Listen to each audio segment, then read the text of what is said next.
Hi, and welcome to Menopause Madness Rising Together.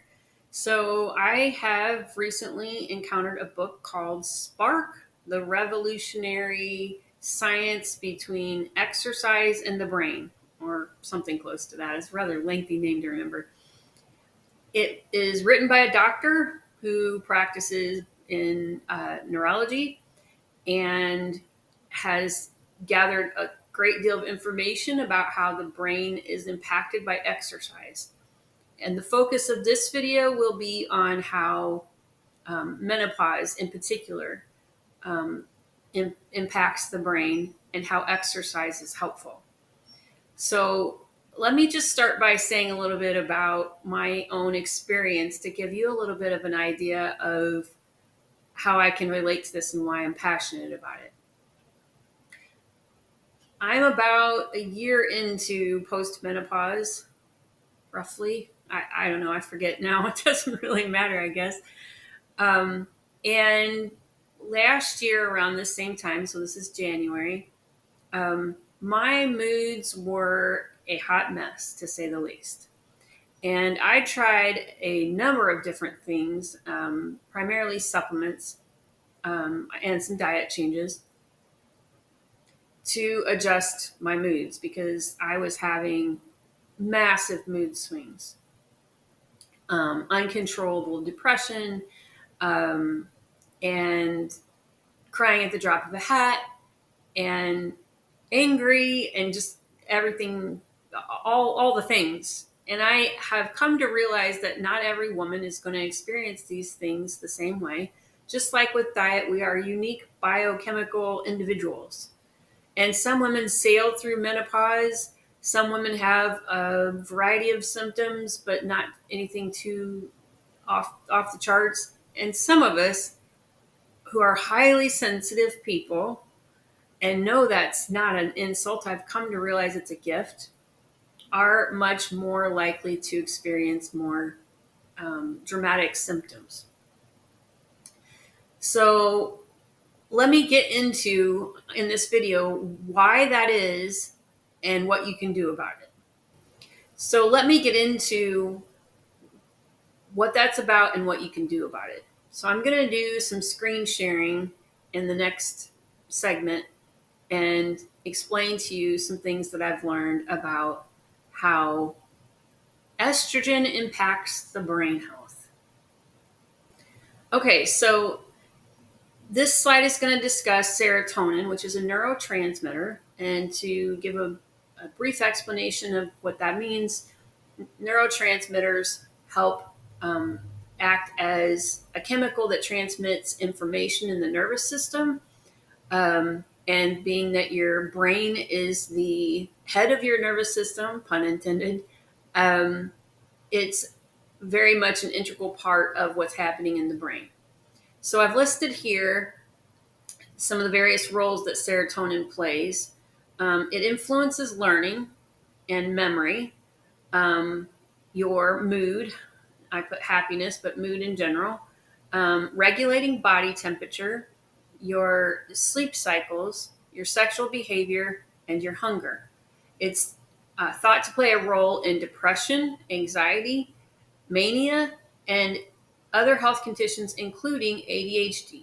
Now, if any of these things if any of these symptoms or diagnoses sound like something that you have been told or you've intuitively recognized within yourself as going on in your body, then now you have a better understanding of the source. So, what does serotonin have to do with being a highly sensitive person? Let me scroll forward to that one. Okay, so people who are more highly sensitive to fluctuations in the body and also fluctuations within their environment are, often referred to as highly sensitive people, and they have shown scientifically that these people have a lesser amount of serotonin production to begin with, so they tend to be more sensitive to those changes. Also, in this book that I'm reading that I mentioned at the beginning, he says that the reason why there can be such vast differences between women in menopause and the symptoms that they experience is because um, the chemical compound is a long chain that results in a feeling, and that there can be gaps within those chains, and those gaps are going to be different for different people. So where you might have a broken spot in your chain, I would have a potentially different broken spot. Um, so the exciting part, though, is how he gets into explaining the brain, the exercise and how it helps. But I'm going to postpone that for a minute and share the next part about how estrogen and progesterone play a part in the brain. Okay, so first of all, let me explain a little bit about tryptophan, which is an amino acid that helps to create serotonin, which is the upstream for melatonin. So now you're starting to understand why your sleep is getting impacted. And also another amino acid called tyrosine helps make, so tryptophan helps make serotonin, and dopamine is made by tyrosine, and they compete with each other. Um, so here in the red, you see that postmenopausal women may be more susceptible to changes in tryptophan metabolism than women who are not postmenopausal. What's that about? We are going to skip ahead. It is about estrogen. So estrogen promotes the synthesis of serotonin by increasing the tryptophan production, and also it helps serotonin not to degrade.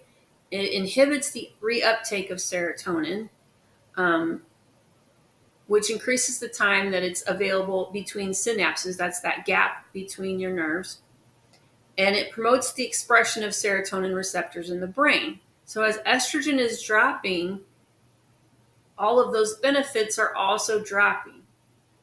So interesting thing that he shared as far as things to do that are helpful or not helpful or even harmful when it comes to the brain health and menopause. So if you are experiencing these major fluctuations, and you get on hormone replacement therapy for short term, and also couple that with exercise, and I'll explain why more later, then you will experience the greatest benefit.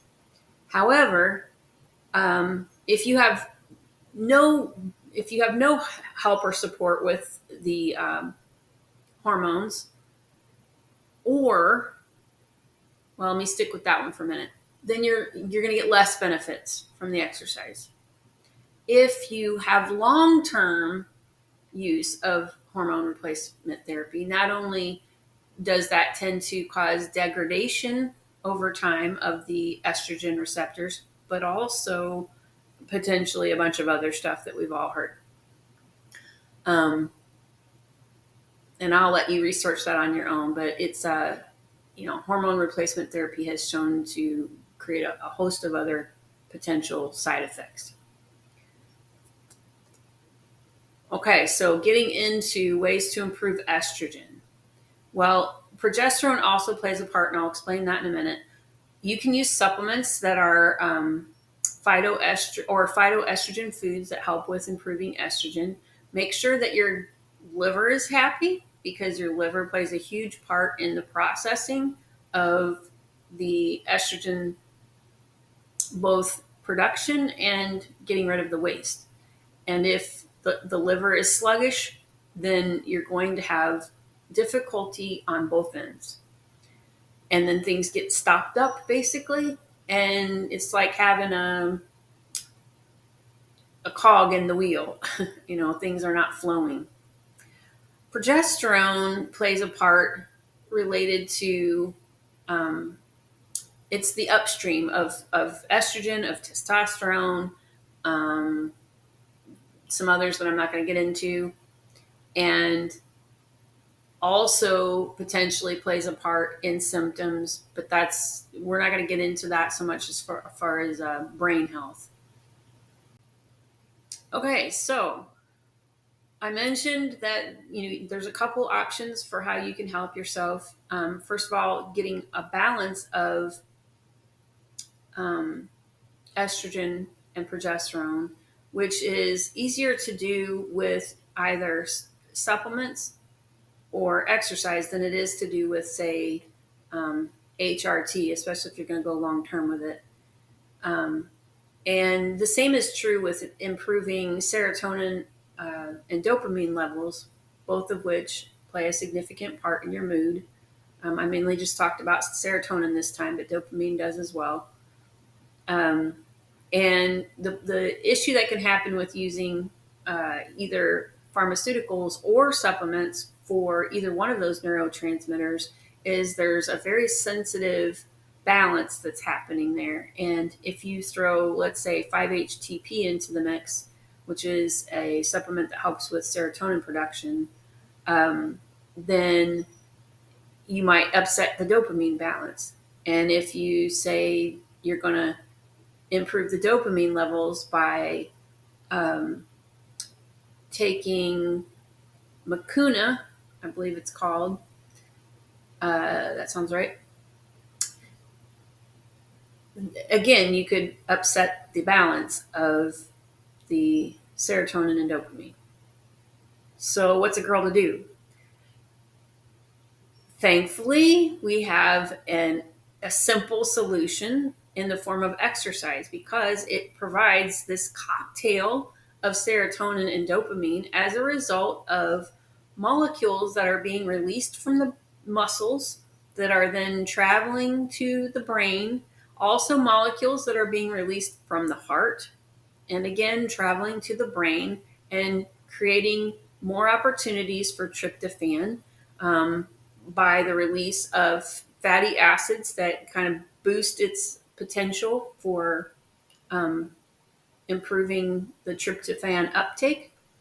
So, therefore, your serotonin levels improve.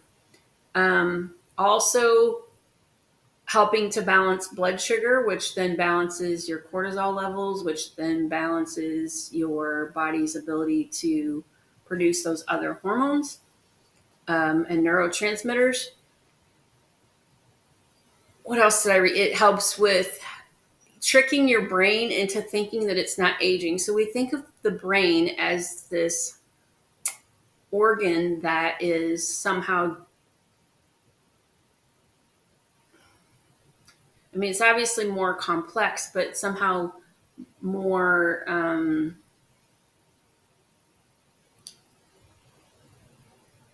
inflexible, more rigid. Like you get what you get. And that's absolutely not the case. And that's been proven over and over.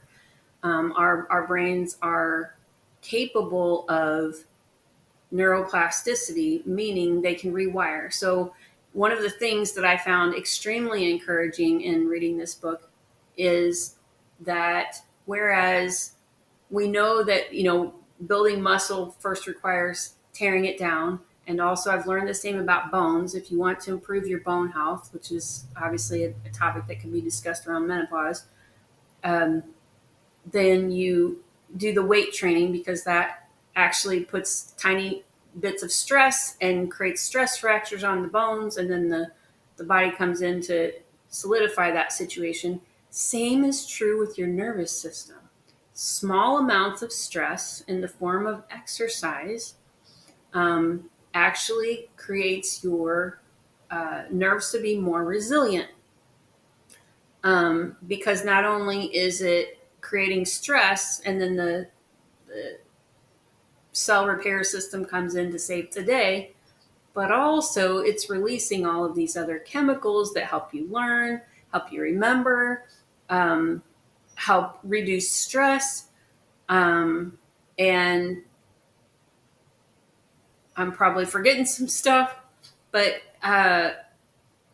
the idea being that there's so much potential there, right? So he gets into the particulars of making sure you have the right types of exercise in order to receive the full benefits of this situation. I mentioned already having some type of supplement or HRT short term to help you balance your neurotransmitters and your hormones so that you get the full benefit of the exercise. I would strongly encourage you to speak with somebody. I am available to have those types of conversations and to do assessments that allow you to understand whether it's estrogen or progesterone that you're really in need of the most. Because so often doctors, when they do recommend HRT, they want to throw estrogen and only estrogen at you. Um, and without getting into, trying to diagnose anybody, progesterone is often the overlooked hero of the situation, and can very well provide a lot of relief. Whereas estrogen sometimes can make things worse depending on your situation.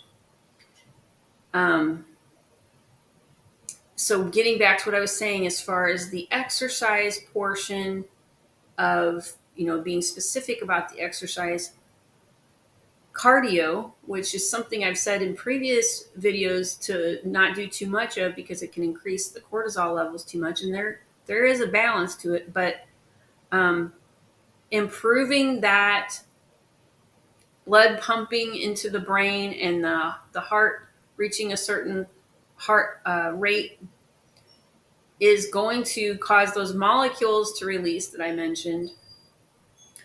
And also then about 10 minutes of that, followed by 20 minutes of exercise that requires complex motor skills.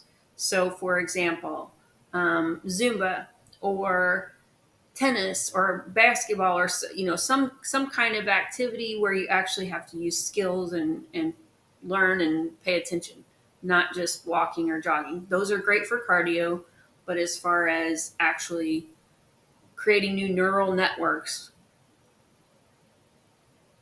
you need the skills involved because that triggers a different chemical in the brain.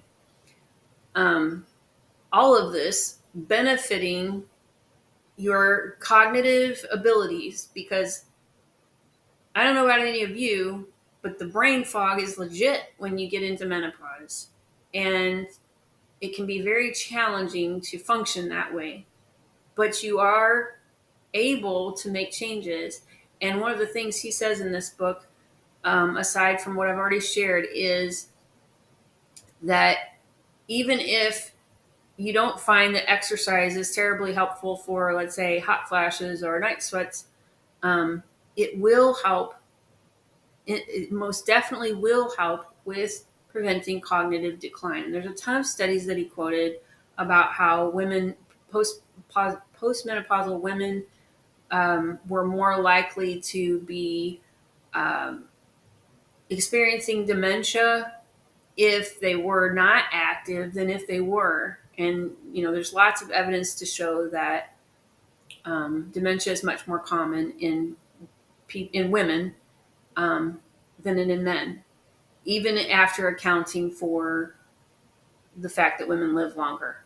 So cognitive decline is one that you absolutely will see an improvement in if you exercise. Now, speaking from my own personal recent experience, okay, so I just started reading this book. I had watched a video that excited me, and between the two of these resources, I have decided to really amp up my exercise routine.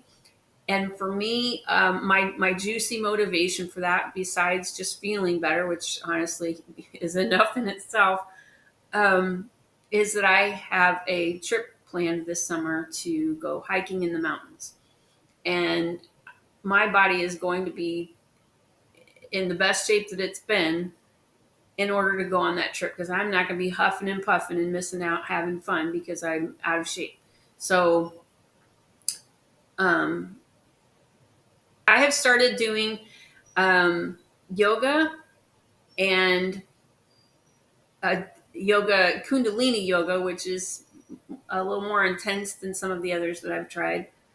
Um, I have added cardio and various different types of exercises that are meant to improve different parts of the body. Um, and in adding also skill based one, this morning I added a dance version of high intensity interval training. And yes, it was intense. um, and I foresee that it will get to a point where not only I've nailed it, but I'll be ready for something more challenging. The point of stress in the body. Okay, let me share this to encourage you. The point of stress in the body is mild stress helps you evolve. It's a gift. It's an opportunity to grow and experience. Whereas if you look at it as, oh my God, life is terrible, why is this happening to me? It's going to suck. And I'm not saying you have to love it like it's your best friend and you want to keep it around forever. On the other hand, when you allow yourself to have a pity party about your circumstances, then not only are you making yourself more miserable about it, but also you're creating more physical problems within your body because you're creating more than mild stress with stressing yourself out about being stressed out. So, all of that to say, your brain health and exercise and your thoughts about your situation all very much are going to play a part on your success in improving your cognitive health and potentially other menopause symptoms. This was a longer video. I had a lot to share. I hope this was helpful. I know it helped me because it's anchoring this information in, not only by teaching it, but also it's not enough to watch this video. Go do some of the things. Or if you're unsure how to proceed, please reach out. I would be glad to help you get started. The first phone call is free, and I do have an option for pay what you can because my passion is to help women who are struggling in these areas to move forward